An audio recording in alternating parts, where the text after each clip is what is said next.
Hello, good morning. Ito yung chop suey. Ngayon, ginisa ko muna siya sa bawang, sibuyas. Tapos ginisa ko yung manok.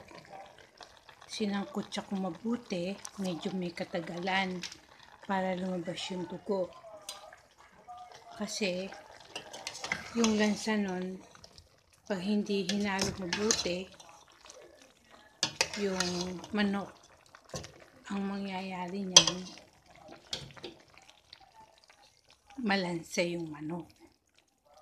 Kaya itong chop suey na to, nilaga ko muna yung dulo ng mushroom bago ko to ihalo.